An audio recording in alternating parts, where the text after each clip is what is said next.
ठीक है, धारा बोलें या फिर करंट बोलें, इन दोनों की बात आती है कि विद्युत धारा या करंट हम किसे कहेंगे। तो हमेशा याद रखो, अगर हम बात करें करंट से तो हम आपको अच्छे एक्सप्लेन नहीं कर पाएंगे, लेकिन अगर हिंदी में आप देखो, हिंदी में हम इसको बोल रहे हैं धारा, हिंदी में क्या बोल रहे हैं हम, धारा। ठीक है, हिंदी में क्या बोल रहे हैं हम, धारा बोल रहे हैं। अब धारा क्या चीज़ होती है, इसको समझने के लिए आप दो एग्जाम्पल ले सकते हो, या फिर हम वायु का एग्जाम्पल ले सकते हैं, हवा का एग्जाम्पल ले लो आप, ठीक है, या फिर आप एग्जाम्पल ले लो पानी का एग्जाम्पल ले लो। ठीक है, पानी बोलो या फिर जल बोलो, एक ही बात है। हमने बोला कि हमें क्या है, एक धारा का उपयोग करना है, तो आप किस शब्द के लिए धारा का उपयोग करोगे। हमारे पास में क्या है, एक हमने मान के चलो एक बाल्टी हमारे पास में पानी था, ये मान के चलो हमारे पास में एक बाल्टी क्या है, हमारे पास में पानी था, और इसको हमने यहाँ पे कुड़ेल दिया, मतलब बगरा दिया, इसको बाहर निकाल दिया बाल्टी से, इसे तो हम धारा नहीं कहेंगे। ठीक है, वैसे ही हमारे पास में क्या है, वायु थी एक कंटेनर में, उसको हमने छोड़ दिया, इसको हम धारा नहीं कहेंगे। लेकिन हम धारा किसे कहते हैं, आपने सुना होगा जल धारा, सुना होगा जल धारा, वहाँ की तीव्र जल धारा थी, वहाँ की धीमी जल धारा थी। मतलब धारा का मतलब क्या है, एक ऐसा फ्लो, ठीक है, एक ऐसा फ्लो जहाँ पे ये लगातार रूप से बहती जा रही है। क्या हो रही है, लगातार क्या है, बहती जा रही है। मतलब यहाँ पे ऐसा नहीं है कि जैसे हमने बाल्टी में कर रहे थे कि यहाँ से पहले हमने, यहाँ पे कुछ नहीं था, इतने से इतनी जगह पे पहले कुछ नहीं था, जैसे हमने बाल्टी से पानी डाला, बाल्टी से पानी यहाँ पे आ गया। लेकिन जब हम धारा की बात करेंगे, धारा में क्या बात करेंगे कि कोई भी चीज़ होगी, जैसे पानी की बात करें, जल धारा हम बोल रहे हैं उसको, मतलब हमारे पास जो पानी था, अब पानी सतत रूप से यहाँ पे बह रहा है। सतत रूप से बहने का मतलब क्या है, लगातार यहाँ पे नदी है हमारे पास में। अब नदी में पानी क्या है, लगातार रूप से बह रहा है। ऐसा तो है नहीं कि अभी नदी हमारे पास सूखी थी, अचानक से पानी आया, नदी भर गई और अचानक से खाली हो गया। लेकिन हम देख रहे हैं एक सफिशेंट टाइम के लिए हम देखेंगे, एक निश्चित समय, जैसे बरसात है या फिर बरसात के बाद भी कई महीनों तक हमारे पास में नदी में पानी बना रहता है और वो बहता ही रहता है। तो क्या करते हैं, जो नदी का पानी लगातार बह रहा है, क्योंकि नदी में पानी है, पानी यहाँ भी था, ये बह गया, आगे चला गया, फिर बाहर फिर से पानी का एक और मॉलिक्यूल आ गया। तो हम बोल सकते हैं कि हमारे पास जो पानी के लगातार बहना हो रहा है, इससे हम पूरे बहने को हम क्या बोलते हैं, जल धारा बोल रहे हैं। ठीक है, वैसे ही वायु का हम बोल देते हैं, वायु लगातार चल रही तो हम बोलते हैं वायु धारा चल रही, लगातार चल रही। मतलब ऐसा तो है नहीं कि यहाँ से वायु गायब हो गई, ये लगातार क्या है, चल रही है। ठीक है, वैसे ही हम बोलेंगे विद्युत धारा की। अब विद्युत धारा जो हम मेनली बात करें विद्युत धारा में, तो विद्युत धारा में हम किसकी बात करेंगे, विद्युत धारा में हम बात करेंगे आवेश की। किसकी बात करेंगे, आवेश की। तो विद्युत धारा हम उस धारा को बोलेंगे जहाँ पे जो आवेश है, आवेश लगातार आगे चलते जा रहे हैं, आवेश कभी ख़त्म नहीं होंगे। जैसे हमारे पास एक यहाँ से यहाँ तक हमारे पास में एक सर्किट है, मतलब यहाँ से एक यहाँ तक हमारे पास में एक परिपथ है। ठीक है, अब हम देख रहे हैं हमारे पास में कोई भी आवेश है, मानकर चलो आवेश हमारे पास ए है, आवेश ए यहाँ पे है, ये यहाँ पे, मतलब ये आवेश जो है हमारे पास में लगातार चल रहा है। अब ये यहाँ का आवेश यहाँ पे आएगा और यहाँ पे नया आवेश आ जाएगा। ठीक है, मतलब क्या है, हमारे पास जो सफिशेंट सतत रूप से जो चीज़ें चल रही हैं वो लगातार हमारे पास चल रही हैं, और इस चलने की चीज़ को हम क्या बोलते हैं, चलने की चीज़ को हम बोल देते हैं धारा। ठीक है, जब जल चल रहा था उसे हम बोलते हैं जल धारा, जब वायु चल रही थी उसे हम बोलते हैं वायु धारा, और जब करंट इलेक्ट्रिसिटी चल रही हुई उसे हम बोलते हैं विद्युत धारा, या फिर इलेक्ट्रिक करंट बोल दो या फिर बोल दो विद्युत धारा। आशा करता हूँ यहाँ पे आप समझ गए हो कि विद्युत धारा किसे कहेंगे। अब सबसे मेन और मुद्दे की बात ये आती है कि यहाँ हमने बात की है आवेश की। किसकी बात की है, आवेश की। अगर इंग्लिश में बात करें तो आवेश को हम बोलते हैं चार्ज। तो आखिर ये चार्ज होता क्या है, इसको आप समझो। ठीक है, चार्ज आखिर है क्या। जब हम चार्ज हो समझ जाएंगे तो विद्युत धारा को आसानी से समझ सकते हैं और इलेक्ट्रिसिटी को और ही आसानी से समझ सकते हैं। चार्ज का मतलब क्या होता है, हमने बोला चार्ज के बारे में आपने पढ़ा होगा, चार्ज क्या है। जब हमने केमिस्ट्री पढ़ाया था आपसे, हमने दो प्रकार के चार्ज बोलते, एक था आपके पास पॉजिटिव चार्ज और एक था आपके पास में नेगेटिव चार्ज। वैसे ही हमारे पास में यहाँ पे भी आवेश का मतलब क्या है, आवेश का मतलब होता है चार्ज। उस पर धनावेश है या फिर ऋणावेश है, उस पर पॉजिटिव चार्ज है या फिर नेगेटिव चार्ज है। तो हम बोले हमारे पास जो इलेक्ट्रिसिटी होगी वहाँ पे दो चार्ज होना पॉसिबल है, या तो पॉजिटिव चार्ज होगा, ठीक है, पॉजिटिव चार्ज को हम बोलते हैं धनायन, या तो धनायन हो या फिर हो सकता है ऋणायन हो, पॉजिटिव हो या फिर नेगेटिव हो। तो हम बोल सकते हैं चार्ज क्या है, चार्ज हमारे पास में एक वैल्यू है जो शो करती है कि पॉजिटिव है या फिर नेगेटिव है, धनायन है या फिर ऋणायन है। बात क्लियर है, हमने इंट्रोडक्शन की बात अच्छे से कर ली, अब आगे हम बात करते हैं और डिटेल से। बात क्लियर है, ओके, ठीक है। तो हमने बोला इलेक्ट्रिक करंट हम किसे बोलेंगे, विद्युत धारा किसे बोलेंगे। तो electric current is the flow of electric charge through a conductor. ठीक है, हमारे पास जो इलेक्ट्रिक चार्ज है, ठीक है, इलेक्ट्रिक चार्ज है, तो आप क्या बोलोगे, इलेक्ट्रिक आवेश का क्या है, इलेक्ट्रिक आवेश का लगातार फ्लो होना। इलेक्ट्रिक आवेश का लगातार फ्लो होना, किस में फ्लो हो रहा है, कंडक्टर में। कंडक्टर को हम बोलते हैं चालक। क्या बोलते हैं? चालक। या फिर दूसरी बात करें, चालक हम किसे बोलेंगे? चालक या कंडक्टर हम किसे बोलेंगे? चालक कंडक्टर हम उस वस्तु को बोलेंगे जिसमें से हमारे पास में करंट एक जगह से दूसरी जगह चला जाए। जैसे हमारे पास में मान कर चलिए ये हमारे पास में कॉपर का वायर है। किसका वायर है? ये कॉपर का वायर है। हमने यहाँ पे करंट को जोड़ दिया और करंट यहाँ से निकल गया, तो हम बोलेंगे ये हमारे पास में कैसा गुड कंडक्टर है, अच्छा हमारे पास में चालक है। वही मान के चलो हमारे पास में अभी कॉपर का वायर था, अब हमने यहाँ पे मान के चलो क्या ले लें हम यहाँ पे जो बेड कंडक्टर हुआ, मान के चलो हमने यहाँ पे गोल्ड ले लिया जो बेड कंडक्टर है। तो यहाँ पे ये क्या है? यहाँ पे हमने चार्ज फ्लो किया तो ये चार्ज नहीं कर रहा, ये बेड कंडक्टर है। वहीं पे यहाँ पे हम कुछ नहीं लेके यहाँ पे हमने NaCl का ठोस विलयन ले लिया। कैसे ले लिए? ठोस विलयन ले लिया NaCl का। अब यहाँ से हमने करंट छोड़ दिया तो यहाँ पे देखें करंट नहीं आ पा रहा है, तो इसे हम बोलेंगे अचालक है। क्या है? अचालक बोल सकते हैं, या फिर इसी को बोल देते हम कुचालक बोल सकते हैं, या फिर बेड कंडक्टर बोल सकते हैं, ठीक है, या नॉट कंडक्टर बोल सकते हैं, बात एक ही है। तो हमने क्या बोला? इलेक्ट्रिक करंट मतलब विद्युत धारा हम किसे कहेंगे? विद्युत धारा हम बोलेंगे इलेक्ट्रिक करंट का या फिर इलेक्ट्रिक आवेश का एक स्थान से दूसरे स्थान पहुंचने को क्या बोलते हैं? हम इलेक्ट्रिक करंट बोलते हैं, विद्युत धारा बोलते हैं। बात क्लियर है? ओके। अगली बात करते हैं हम इलेक्ट्रिक सर्किट की। इलेक्ट्रिक सर्किट का मतलब होता है विद्युत परिपथ। क्या मतलब होता है इसका? इसका मतलब होता है विद्युत परिपथ। अब विद्युत परिपथ कैसे बोलेंगे? हमने बोला विद्युत के बारे में हम पढ़ चुके हैं। विद्युत क्या है? एक रूप से इलेक्ट्रॉन का प्रवाह है, ठीक है, बात क्लियर है। अब दूसरी बात कर रहे हैं हम सर्किट। सर्किट क्या है? हम देखते हैं कि हमारे पास में कोई भी हम देखते हैं कि जैसे आपने भी देखा होगा कि मान के चलो हमारे पास में क्या है? ये हमने बल्ब है, ये इसका पॉजिटिव भाग है, ये किसका है? नेगेटिव भाग है, और ये हमारे पास में क्या है? बल्ब है। बात क्लियर? ये क्या हमारे पास में? बल्ब है। जब हमको बल्ब जलाना पड़ता है तो हम देखते हैं कि हमारे पास मान कर चलो हम बैटरी से बल्ब जला रहे हैं। ये हमारे पास क्या है? बैटरी है। इसका पॉजिटिव सिरा ये रहा, नेगेटिव सिरा ये रहा। जब हमें बल्ब जलाना पड़ता है तो हम क्या देखते हैं कि इसका पहले हम यहाँ से ज्वाइंट करेंगे और इसको करेंगे, तब जाके हमारे पास में बल्ब चल पाएगा।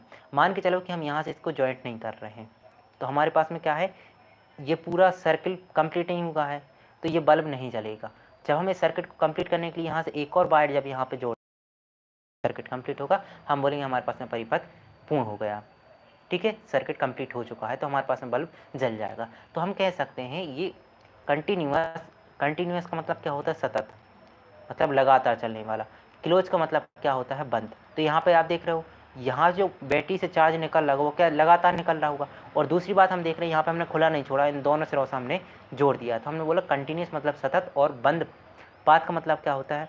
परिपथ, ठीक है, through which electric current flow is called. मतलब एक ऐसा सतत और बंद परिपथ या बोल सकते हैं रास्ता जहाँ पे इलेक्ट्रिक करंट जो है बह रहा हो या फिर इलेक्ट्रिक धारा चल रही हो। कैसा हमारे पास? सतत है, लगातार चलने वाला है और बंद परिपथ, ठीक है।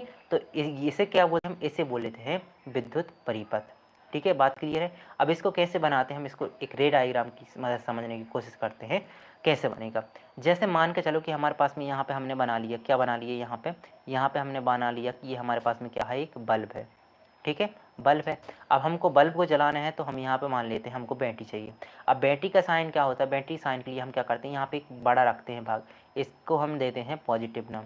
बैटरी सॉरी, बैटरी को हम डायरेक्ट नहीं बनाते हैं, तो यहाँ पे हम साइन ले लेते हैं कि ये बैटरी का साइन है, ये बल्ब का साइन है, ये आप देखेंगे एम्पियर विद्युत धारा का साइन है, एमीटर का साइन है, वोल्टेमीटर का साइन है। तो ये सभी हम आपको बताएंगे साइन किसके क्या होते हैं, अभी आप केवल समझो।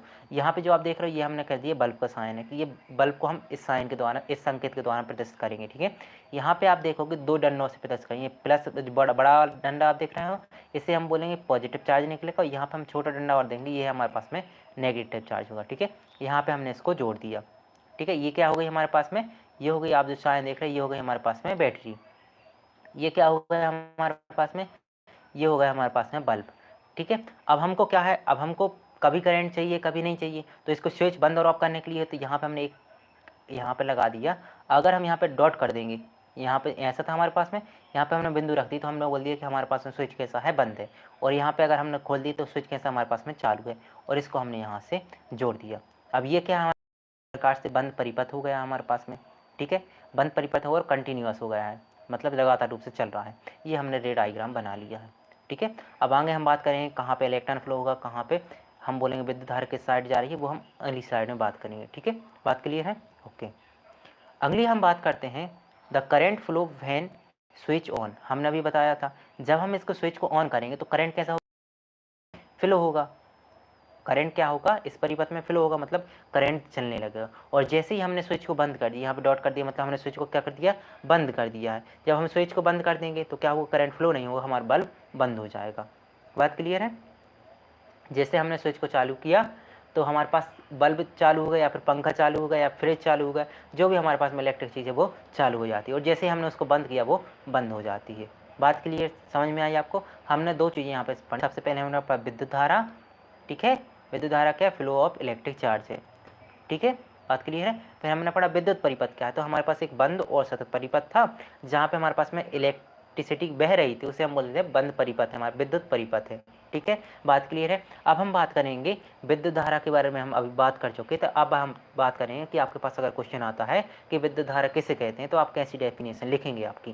तो हम क्या पढ़ने वाले हैं, डेफिनेशन ऑफ इलेक्ट्रिक करंट, मतलब हम परिभाषा पढ़ने वाले हैं। किसकी परिभाषा पढ़ने वाले हैं? अब हम परिभाषा पढ़ने वाले हैं विद्युत धारा की। तो विद्युत धारा की परिभाषा क्या होगी, इसको हम जानने वाले हैं कि विद्युत धारा को हम कैसे व्यक्त करेंगे अपने शब्दों में, ताकि हमको नंबर मिल सकें अच्छे से। बात क्लियर है? और हाँ, इम्पोर्टेंट बात यह है कि हम जो अभी आपको पढ़ा रहे हैं, इसको हम अभी सिमुलेशन के माध्यम से आपको बताएंगे, एनिमेशन की मदद से, कि कैसे हम करंट को बढ़ा सकते हैं, हम कैसे ज्वाइन करेंगे बैटरी को, ताकि अगर आपके पास में बैटरी वगैरह घर पर है तो आप उसका प्रयोग कर सकें। हमारे पास अभी वो नहीं है उपलब्ध, इसलिए हम डायरेक्ट आपको सिमुलेशन के माध्यम से बताएंगे। बात क्लियर है? ओके। तो हम डेफिनेशन की बात करें, किसकी डेफिनेशन की बात करें, परिभाषा की बात करें, तो आप क्या बोलेंगे, electric current is the measure by the amount of charge flowing through a conductor in a unit of time. मतलब बोला है कि एक हमारे पास में निश्चित समय होगा, क्या होगा हमारे पास में, एक निश्चित समय है हमारे पास में, और निश्चित समय में हमारे पास में कितना चार्ज फ्लो हो रहा है कंडक्टर से। मतलब कंडक्टर का मतलब क्या बताया हमने, कंडक्टर का मतलब बताया हमने चालक। और चालक में हम देखेंगे हमारे पास में दो प्रकार के चार्ज मिल रहे थे, एक पॉजिटिव मिल रहा था और दूसरा मिल रहा था नेगेटिव चार्ज। अब हम देखेंगे कि हमारे पास में जो चालक है, ठीक है, चालक में से हम देखेंगे हमारे पास में कितना चार्ज फ्लो कर रहा है। हमारे पास में दो चार्ज थे, हम देखेंगे कितने जो आवेश है, चार्ज है हमारे पास में, वो कंडक्टर में से कितनी मात्रा में बाहर निकला है, कितनी मात्रा में बाहर निकला है, कितनी मात्रा में अंदर गया है। जब हम उसको मेजर कर लेंगे, जितनी मात्रा में वो मेजर गया होगा, हम बोल देते हैं उसी को हम बोल देते हैं इतनी जा रहा हमारे पास में विद्युत धारा गई होगी। बात क्लियर है? ठीक है, तो एक निश्चित समय में किसी चालक से, एक निश्चित समय में किसी चालक से प्रवाहित होने वाली आवेश को, क्या है, एक निश्चित समय में किसी चालक से प्रवाहित होने वाले आवेश को क्या बोलते हैं, हम विद्युत धारा कहते हैं। बात क्लियर है? ओके, ठीक है। तो यहाँ हम बात कर रहे हैं विद्युत धारा की। तो विद्युत धारा को हम किससे दर्शाते हैं, विद्युत धारा को हम बोलते हैं एम्पियर में मापते हैं। किस में मापते हैं विद्युत धारा को हम मानते हैं एम्पियर में, और एम्पियर को हम शो करते हैं किससे, आई से शो करते हैं। तो अभी आपसे बोला हमने विद्युत धारा को आप मापेंगे किसमें, तो बोलेंगे जैसे हम बल को न्यूटन में मापते हैं, वैसे हम विद्युत धारा को मापते हैं एम्पियर में, और एम्पियर का सिंबल होता है आई। ठीक है, बाकी हम बात करें आवेश की, किसकी बात करें हम, आवेश की। तो आवेश को हम मापते हैं कूलाम में, किसे मापते हैं, कूलाम में। आवेश को मापते हैं हम कूलाम में, और कूलाम का सिंबल होता है कैपिटल क्यू। ठीक है, और बाकी आती है हमारे पास में समय की बात। किसकी बात आती है, समय की बात आती है। समय को हम दर्शाते हैं टी से। ठीक है, और समय की अगर हम बात करेंगे तो समय को हम हमेशा नापने की बात करेंगे कि कितना करंट फ्लो हो रहा है, तो वो हम नापेंगे किसमें, सेकंड में नापने की कोशिश करेंगे कि हम जितना भी देखें एक सेकंड में कितना करंट फ्लो हो रहा है, उसे हम बोलेंगे इलेक्ट्रिक करंट। ठीक है, बात क्लियर है? हमारे पास में जो कंडक्टर है उसमें से कितना चार्ज फ्लो हो रहा है, जितना चार्ज फ्लो हो रहा होगा एक सेकंड में, उसे हम बोल देंगे क्या है, एक सेकंड बोलें, या फिर एक हमारे पास में निश्चित समय है, उसे हम बोलेंगे हमारे पास में इलेक्ट्रिक करंट इतना जा रहा होगा। इसका हो गया।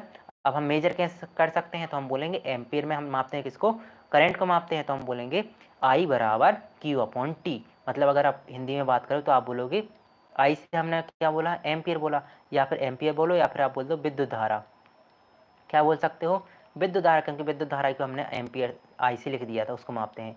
बराबर क्या होगा, क्यू का मतलब क्या था, क्यू का मतलब था आवेश, आवेश को हम कूलाम में माप रहे थे इसलिए क्यू लिखा था, इसलिए यहाँ पे आप डायरेक्ट आवेश भी लिख सकते हो। और बटे में क्या लिख सकते हो, टी का मतलब क्या था हमारे पास में, समय। ठीक है, इसी को हमने कुछ नहीं किया, इसी को हमने कन्वर्ट कर दिया आपके पास में परिभाषा में। ठीक है, परिभाषा नहीं है तो आप केवल डायरेक्ट में याद रखो, I बराबर Q अपॉन T। I का मतलब होता है एम्पियर, Q का मतलब होता है आवेश, T का मतलब होता है समय। Q का मतलब होता है आवेश, आवेश को मापते हैं कूलाम में। I का मतलब होता है एम्पियर, एम्पियर किसकी मात्रक है, बोलेंगे मात्रक होता है इलेक्ट्रिक करंट का। बात क्लियर है? ओके, बहुत बढ़िया। ठीक है, आगे हम बात किसकी करते हैं, आगे हम बात करते हैं, यहाँ पे हमने आपको इसके बारे में बता ही दिया था, जहाँ पे E इलेक्ट्रिक करंट है, एम्पियर में मापते हैं, Q चार्ज है, कूलाम में मापते हैं, और T हमारे पास टाइम है, किस में मापते हैं, सेकंड में हम मापते हैं। बात के लिए जो हमने पहले बात बता दी थी वही यहाँ पे लिखी हुई है, अलग से कुछ नहीं है। ठीक है, ओके। एम्पियर के बारे में हमने बता दिया, SI इसकी एम्पियर है। ओके, एम्पियर को इसे दर्शाते हैं। ठीक है, आगे निकलो। इतनी बात क्लियर है, कोई दिक्कत यहाँ पे नहीं होगी? ठीक है, आगे हम बात करते हैं डायरेक्शन ऑफ इलेक्ट्रिक करंट। मतलब डायरेक्शन का मतलब क्या होता है, दिशा। अब हमें ये भी तो पता होना चाहिए इलेक्ट्रिक करंट का मतलब क्या है, विद्युत धारा। अब हमें ये पता होना चाहिए कि जो विद्युत धारा हम बात कर रहे हैं, विद्युत धारा की बात कर रहे हैं, इसकी दिशा कौन सी होगी, किस दिशा में ये बह रहा होगा। हम कैसे जानेंगे कि ये दाएं बह रहा है या फिर बाएं बह रहा है, ऊपर बह रहा है या फिर नीचे बह रहा है। विद्युत धारा की कोई दिशा होनी चाहिए, नहीं होनी चाहिए, तो आप बोलेंगे होनी चाहिए। अब हमें जानना है कि कैसे होगी उसके बारे में। ठीक है, उसको जानने के लिए आपको दो बातें याद रखो। पहले हमको पता नहीं था कि चार्ज के बारे में पता था, लेकिन ये पता नहीं था कि चार्ज में हमारे पास नेगेटिव चार्ज भी होता है। तो इसके बेस पे हमने क्या कह दिया, इसके बेस पे हमने कह दिया कि हमारे पास में जो धनायन की बात की थी हमने, धनायन क्या था हमारे पास में, धनायन एक प्रकार का आवेश था। तो हमने बोल दिया कि जो धनायन की दिशा होगी, मतलब पॉजिटिव चार्ज जिस ओर बह रहा होगा उसी ओर क्या बह रही होगी, हमारे पास में विद्युत धारा बह रही होगी, इलेक्ट्रिक करंट की दिशा वही होगी। ठीक है, जिस साइड धनायन जा रहा है उसी साइड इलेक्ट्रिक करंट की दिशा होगी। ये क्या है, पहले की बात है जब हमको पता नहीं था कि ऋणायन नामक भी कोई तत्व है जिसमें इलेक्ट्रॉन होता है। ठीक है, जब परिपाटी की हम परिपाटी के अनुसार देखें, किसके अनुसार देखें, परिपाटी के अनुसार देखें, तो इन्होंने नेगेटिव चार्ज की बात की। नेगेटिव चार्ज की अगर हम बात करें तो नेगेटिव चार्ज क्या होता है हमारे पास में, इलेक्ट्रॉन होता है। पॉजिटिव चार्ज क्या होता है, प्रोटॉन होता है। ठीक है, जब नेगेटिव चार्ज की बात आ गई तो अब बोले हमने पहले परिभाषा तो दे दी है, और हमने बोल दिया कि इलेक्ट्रिक करंट की दिशा मतलब विद्युत धारा की दिशा वही होगी जो धनायन की दिशा है, पॉजिटिव चार्ज की दिशा है। अब हम क्या बोले, जब हमको इलेक्ट्रॉन की दिशा पता चल गई तो अब बोला एक काम करो, उल्टा बोल देते हैं हम। क्या उल्टा बोल देते हैं कि जो हमारे पास में ऋणायन की दिशा होगी, ऋणायन का मतलब क्या होता है, इलेक्ट्रॉन, या फिर हम बोल सकते हैं नेगेटिव चार्ज। ठीक है, जो इसकी दिशा होगी उसकी विपरीत, जैसे ये चल रहा है दाएं साइड, तो इसके विपरीत दिशा में चलेगी विद्युत धारा। मतलब ये अगर दाएं साइड चल रहा है तो ये कहाँ चलेगी, बाएं साइड। सीधी बात है, इनने बोल दिया कि अगर ये दाएं साइड चल रही है, बाएं साइड चलेगी, ऊपर चल रही है तो विद्युत धारा नीचे की ओर चलेगी। सीधी बात है, जहाँ पे इलेक्ट्रॉन की बात आएगी, इलेक्ट्रॉन अगर दाएं जा रहा है तो विद्युत धारा बाएं तरफ जाएगी, अगर इलेक्ट्रॉन बाएं तरफ जा रहा है तो विद्युत धारा दाएं तरफ जाएगी, अपोजिट चलेगी। ठीक है, हमें आपसे कोई लेना देना नहीं है, क्योंकि हमारा संबंध किससे हो गया, धनायन से हो गया। धनायन जिस दिशा में जाएगा हम उस दिशा में जाएंगे। दो में से कहीं की आप एक परिभाषा याद रख सकते हो, किसके लिए, कि आप डायरेक्शन बता सकते हो कि विद्युत धारा की दिशा कौन सी होगी। बात क्लियर है? ओके, कोई दिक्कत समस्या परेशानी यहाँ पे नहीं होगी। ठीक है, तो यही हमने यहाँ पे लिखा है आपके पास में। क्या लिखा हमने, ट्रेडिशनली मतलब पहले की बात है कि हमने पहले क्या माना था कि जो विद्युत धारा की दिशा मानी थी हमने, पॉजिटिव चार्ज जिस साइड फ्लो कर रहा है। फिर हमें परिपाटी के अनुसार जब पता चला कि इलेक्ट्रॉन नामक कोई तत्व होता है तो हमने बोला कि इसकी अपोजिट दिशा ही हमारे पास में क्या होगी, करंट की डायरेक्शन होगी। ठीक है, अगर हम बात करें ऐसे डायग्राम की मदद से, अगर हम बात करें तो यहाँ पर अगर हम बात करें, ये हमने बना लिए रे डायग्राम बना लेते, ये पॉजिटिव चार्ज है और ये क्या हमारे पास में नेगेटिव चार्ज है।